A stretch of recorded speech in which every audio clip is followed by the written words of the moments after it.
Hi guys, welcome back to the channel. What are we talking about today? We're talking about FitXR. That was very dramatic, I apologise. BoxVR and FitXR are made by the same company. If you haven't seen it already, go watch Big's review of BoxVR. FitXR is only available on the Oculus Quest. As suggested by the name, it's a fitness game. Shocker, this is what we do on Tuesdays.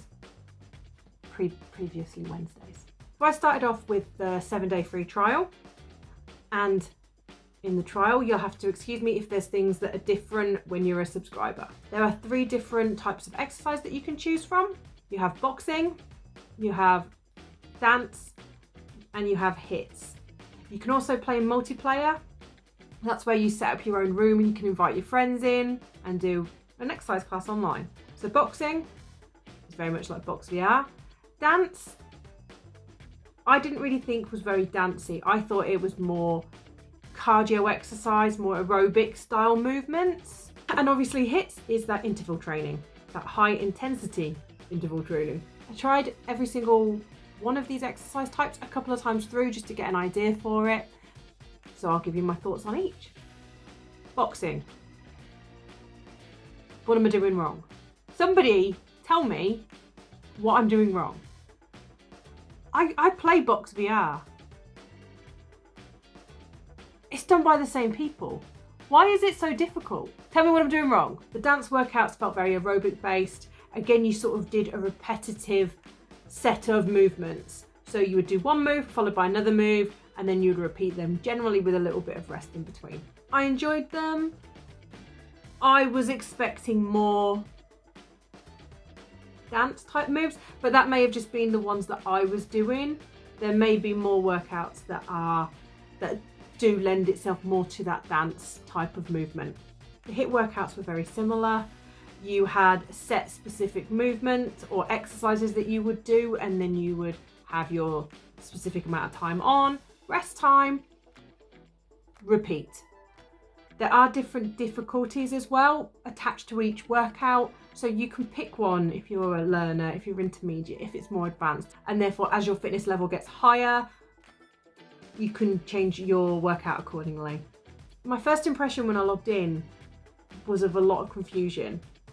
So when I first went in, you had several people around you, you had a leaderboard, and it felt very much like a competition. And I found that really distracting. Anybody that knows me, she says, looking at Big, knows that I don't like to work out in a group of people. I'm one of those people that you see at the gym. We have a gym in our garage, so you won't technically see me at the gym, but I'm one of those people that you see at the gym with the big headphones on, eyes down, refusing to make eye contact with anybody. I like to be in the zone, I like to get it done, and I like to get out. So being in a room like that was really confusing to me because you don't have that in BoxVR. Again, I was comparing a lot of it to BoxVR. It wasn't until I started Googling that it became very apparent that these were sort of ghosts of people that had already done the workout. And that may have been weeks ago, that may have been a couple of hours ago, but they weren't actually in there with you and you were being measured against ghosts. I also discovered you can turn this off, which I did. I also found the workouts are very short. I don't know if it's just because I was in that trial version, but all the workouts were like 10-15 minutes. I couldn't find anything really long, and if I'm doing a cardio workout, I like to be doing something for 30 minutes generally at least. I know you can obviously string them together, but I don't know if you can get longer workouts. Somebody tell me below if you can get longer workouts. So if we look at our criteria, which will now probably go above my face, let's have a look at how I would score them. So heart rate, yes, heart rate was well above the 120s. It stayed there. I did feel like it would give me a good workout. Longevity, they are constantly putting on new workouts, new content. It's something that isn't just released and nothing else is done to it. They are constantly looking to do things to it. So there is that longevity in the game. DOMS, so the next day, did I feel any soreness? None at all. Fun factor, aside from the really frustrating boxing, it was pretty fun. Price. Now, unlike BoxVR, which you can just buy outright, FitXR has recently moved to that subscription model, whereby I think it's $9.99 a month in pounds sterling. I don't know what that converts to elsewhere, but you have to pay a monthly fee in order to keep using it.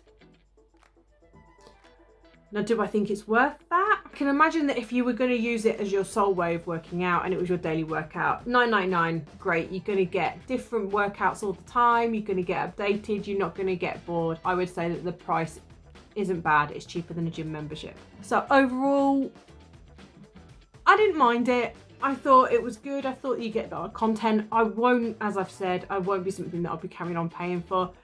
Personally, I prefer BoxVR. Sorry. I think it was more that I was really, really frustrated in the boxing. Just tell me how to do it.